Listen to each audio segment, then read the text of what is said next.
La la la la la la la la la la la la la la la.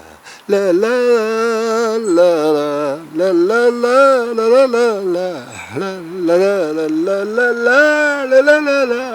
la la la la la. Bonsoir messieurs, dames. Alors ce soir nous sommes dans le cours 143 d'art dramatique. Bon, hier je vous ai fait une improvisation théâtrale. L'improvisation, ça peut conduire n'importe où. C'est quelque chose un peu de délirant. On fait un peu tout à fait... on ne sait pas ce qu'on va faire en fait. On fait des trucs bizarres. Ça m'a conduit à regarder dans une boîte, à délirer. Bon, moi ce que j'aime faire, enfin, ma conception artistique de l'acteur, j'aime bien qu'il parle et qu'il joue en même temps de la musique. Parce que je trouve que ça manque dans le paysage normal. On n'a pas beaucoup de comédiens, clowns, musiciens, vous voyez? Un genre un peu fantaisiste, un peu qui...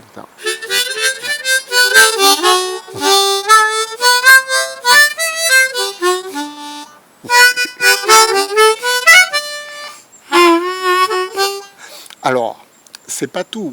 En plus, ce que j'aimerais faire, c'est de la mimique sur la musique. C'est-à-dire une espèce de mouvement, comment je peux dire, du mime corporel, en même temps de jouer. Ça donnerait ça en quelque sorte.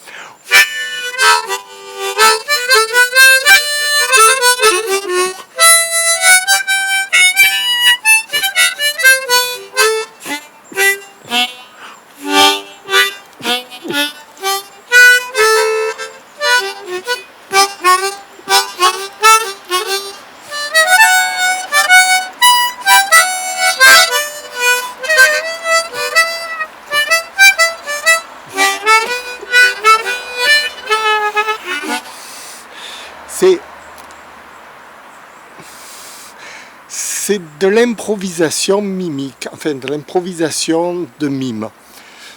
Sur de la musique jouée instantanément, quoi, enfin improvisée en même temps, avec en même temps aussi un discours improvisé. Enfin tout de l'improvisation dans un personnage, comme ça, musicien et à la fois un peu... qui puisse dégager des émotions, mais mouvementées. Alors, avec là-dessus, incorporer un scénario, alors là, c'est-à-dire un sketch, un truc, enfin une histoire là-dessus. Un peu comme Charlie Chaplin l'avait fait. Hein? C'était tout à fait ça. Lui, il jouait pas de la musique, mais bon, c'était un artiste virtuose dans le mouvement mimique, le corporel. C'était une espèce de danseur, un acrobate, comment je veux dire, corporel, enfin, tout ce que vous voulez. C'était fantastique. Charlie Chaplin. Voilà, et il a incorporé ça dans une histoire, alors il a préparé bien son truc, hein, parce que là il faut bien préparer, je veux dire, pas seulement la mimique, pas seulement le mouvement, mais aussi l'histoire. Bon là, je le fais pas trop parce que c'est pas le but de vous faire vraiment des sketchs, c'est juste un cours. C'est pour vous expliquer comment on fait le sketch. Mais une fois que vous savez comment faire le sketch, ensuite il faut faire le sketch.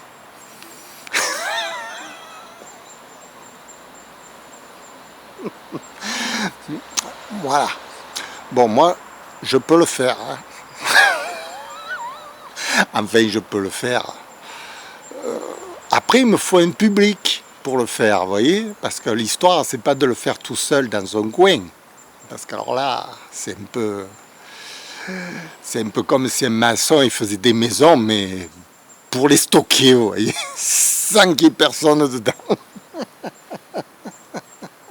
Il faut quand même qu'il ait un client pour lui faire une maison. Mais là, c'est pareil. Le comédien, il a besoin d'avoir un public pour faire son numéro. Parce que s'il n'a pas de public, c'est un peu comme s'il sortait avec son cirque ambulant qui faisait son numéro avec gradin vide. C'est triste, hein. Alors, si vous voulez, mon idée, avant de faire le numéro, c'est d'attirer un certain public qui me demande. C'est pour ça que je fais ces vidéos, pour attirer ce public. Parce que moi, c'est le public qui m'intéresse, pour faire des numéros. C'est pas tant d'enseigner le théâtre. Bon, si vous voulez, c'est important d'enseigner le théâtre. Je pense que tous les comédiens devraient le faire quand ils ont acquis une certaine maturité, je veux dire, quand ils connaissent leur métier, parce que ça leur prouve d'abord, puis ça prouve au public qu'ils ont une âme, qu'ils ont une raison d'être, mobile, enfin, tout ça, qu'ils ne font pas ça simplement pour amasser de l'argent sur leur compte en banque, vous voyez. Parce que l'acteur, c'est un personnage public. Alors, un personnage public ne sert pas seulement à gagner de l'argent pour lui-même.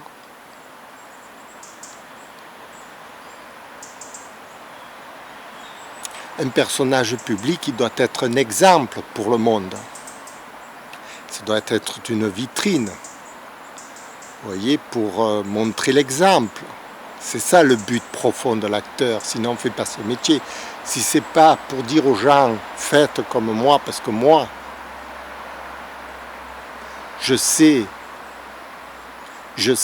vivre, en gros c'est ça, hein. C'est un peu comme un sage qui vous apprend ce qu'il faut faire dans la vie, ce qu'il ne faut pas faire. Voilà, l'acteur, si vous voulez, donc il a besoin d'une certaine maturité pour arriver à ce niveau-là. Vous allez me dire, c'est prétentieux. C'est prétentieux si on ne sait pas vivre, hein. Si on ne sait pas vraiment ce que ça veut dire vivre heureux, vivre dans le bonheur, si on ne sait pas tout ça, c'est prétentieux. Justement, c'est ça. Pourquoi j'ai écrit mon livre, mon petit bouquin d'art dramatique, c'est pour expliquer quelles sont vraiment les raisons fondamentales, comment on peut arriver à ce bonheur, à cette magnitude, à cet épanouissement de soi. Ce que je vous montre là, en ce moment, ce que vous voyez, c'est quelqu'un d'épanoui, je ne sais pas, mais est-ce qu'on peut être plus épanoui que moi? Vous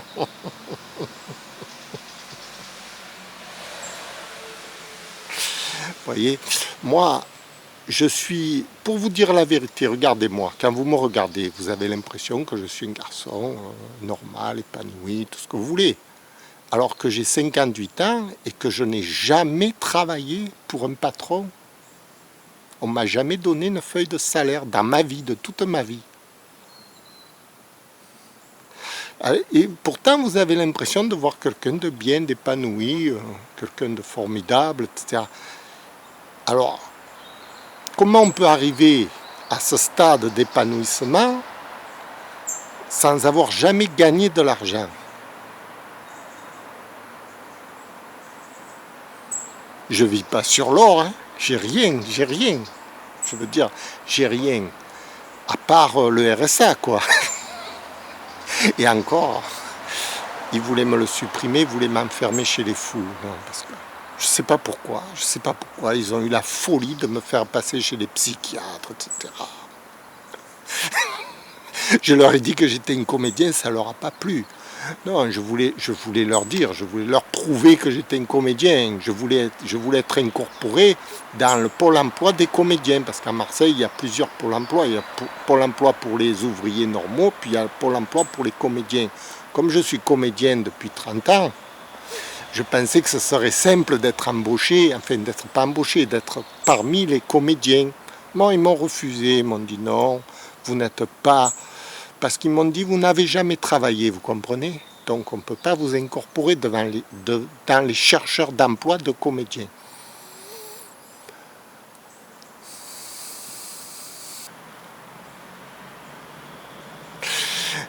ils me proposeront des emplois de charcutier. Ils m'ont dit, vous avez plus de chances de trouver du travail ailleurs.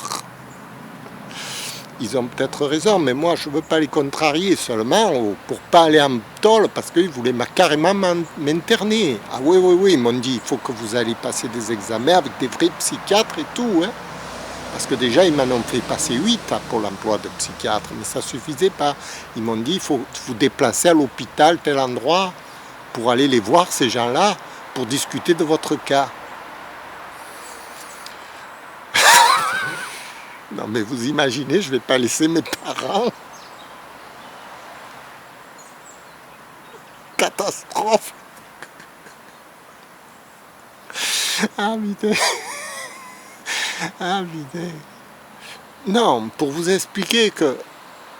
Non, pour vous montrer quand même, si vous voulez, j'ai fait 143 avec la vidéo, plus d'autres encore, quelques-unes en plus, 150, etc.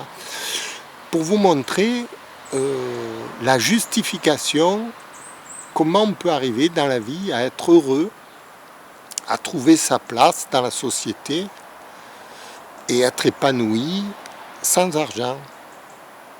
Tout simplement en étant un épanouissement personnel.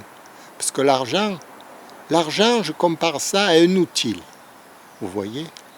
C'est-à-dire, c'est comme une voiture, que ce soit une voiture de luxe, une voiture, etc., une Jeep ou n'importe quelle voiture. Chaque voiture a son utilisation. Voiture de course, c'est pour la course. Voiture de ville, c'est pour la voiture de ville. Voiture électrique, c'est pour... Ce sont des outils que vous achetez avec de l'argent. Voilà. Maintenant,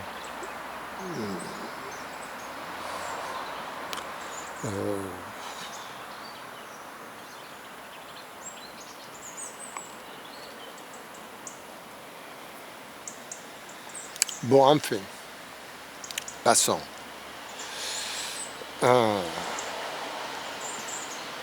Qu'est-ce que je voulais vous dire? J'ai complètement perdu le fil de mon travail. Alors, le cours d'art dramatique, j'étais dans le cours d'art dramatique, oui, c'est une vitrine, c'est-à-dire que si je me permets d'être devant la caméra, c'est parce que je pense être un exemple, vous voyez, un exemple à suivre. Pour tous les gens, pour tous les jeunes, pour tous les gens de ma génération et en dessous. Un jeune qui débute dans la vie, qui a 20 ans, 30 ans, s'il pouvait avoir mon expérience, si je pouvais lui transmettre mon expérience, tout de suite, il atteindrait ses objectifs à lui. En fait, c'est ça. Un comédien, c'est quelqu'un qui te permet d'atteindre tes objectifs personnels dans la vie de tous les jours. Puisque dans la vie de tous les jours, on est sociaux. On est tous dans des relations intersociales avec tout le monde. Donc, c'est des relations qu'il faut apprendre à gérer. Et le comédien, c'est ça. C'est un expert de la relation qui gère les relations les unes avec les autres. Mais pas que ça. En plus, il trouve des solutions aux problèmes, problèmes de la vie, problèmes mécaniques, toutes sortes de problèmes. En fait, c'est quelqu'un de très complet. C'est le summum, à mon avis, c'est le summum de l'être humain au niveau développement. Parce que ça permet de dialoguer avec son inconscient. L'inconscient est la partie cachée de l'iceberg, de notre fonctionnement. Et donc, le comédien s'attaque à cet inconscient, quoi. C'est pour ça qu'il faut savoir travailler avec l'inconscient. C'est très important. C'est très, très important. Il faut comprendre l'inconscient, comment l'inconscient réagit. Vous voyez, dans nos actes de tous les jours, dans notre pensée simplement. Vous avez une simple pensée dans la tête. Hop, elle agit directement sur votre inconscient. Mais vous ne le savez pas. Ça peut vous conduire à des crimes, ça peut vous conduire à des catastrophes. Vous voyez, après vous êtes là, étonné, vous avez fait des bêtises, vous ne savez pas pourquoi, c'est votre inconscient qui vous a fait faire ça. Pourquoi? Parce que vous lui avez mis des idées dans la tête, des idées apparemment anodines au départ. mais qui étaient lourdes de conséquences pour votre inconscient. C'est ce que je vous montre en ce moment quand je fais une démonstration, par exemple, comme la dernière fois, une démonstration d'improvisation théâtrale, j'ai laissé parler mon inconscient. Alors, si mon inconscient, je ne l'avais mal éduqué, il m'aurait fait faire des bêtises. Vous voyez, devant la caméra. Alors que j'en ai pas fait, j'étais content de moi, de mon numéro. Parce ça prouvait que j'étais un garçon équilibré, plus ou moins. J'ai pas fait d'excentricité négative. Voilà. Et tout ça, pour apprendre à faire fonctionner son inconscient, ça demande une méthodologie très très longue. On ne peut pas apprendre ça en 5 minutes, ni en 1 an, ni en 2 ans. On peut savoir ce qu'il faut faire rapidement, mais ensuite, pour le mettre en pratique, il faut des années et des années de travail. Parce que l'inconscient, c'est une bête extrêmement furtive, fugace, impossible à attraper. Comment attraper l'inconscient? Quelque chose qui n'existe pas dans la réalité matérielle. Notre inconscient n'existe pas. Elle se matérialise à travers nos actes, à travers ce que nous disons, mais comment prouver que ça vient de l'inconscient? Voilà, c'est ce travail qu'il faut faire. Arriver à déterminer quand c'est l'inconscient, quand ce n'est pas l'inconscient, quand c'est la volonté, quand ce n'est plus la volonté, quand c'est... etc. Arriver à faire finalement une éducation. Voilà, c'est une éducation, arriver à éduquer son esprit de façon à ce que dans la vie de tous les jours, il vous apporte les solutions auxquelles vous souhaitez répondre. En l'occurrence, un acteur, quand il joue une scène, c'est une solution que son inconscient lui apporte. C'est pour ça que c'est très intéressant. C'est très intéressant. Quand moi je regarde les acteurs jouer à la télévision, n'importe où au cinéma, je sais s'ils ont travaillé sur leur inconscient ou pas du tout. Hein. Parce qu'on voit une bête, on voit une plante sauvage, ou on voit une plante qui est éduquée, comme par exemple Romy Schneider, voilà, c'est quelqu'un qui a travaillé énormément sur son inconscient.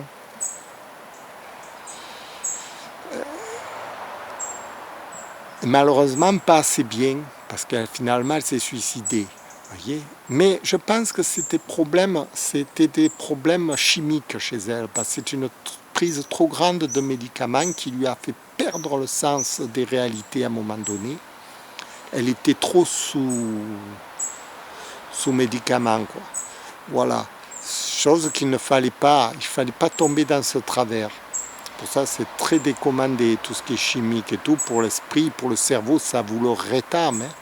Ça vous le rétame, vous êtes dans un état légumineux. Voilà, c'est pour ça qu'il ne faut jamais prendre de produits chimiques qui va vous faire miroiter des choses qui sont fausses. Écoutez, je vous remercie, c'était le cours 143, on en a beaucoup dit, mais c'est pour faire des mises au point, pour expliquer le comment, le pourquoi, comment ça se fait que, voilà, tout ça existe. Je vous remercie de m'avoir écouté. J'espère que vous allez passer une bonne nuit, que vous ne ferez pas des cauchemars. Au revoir.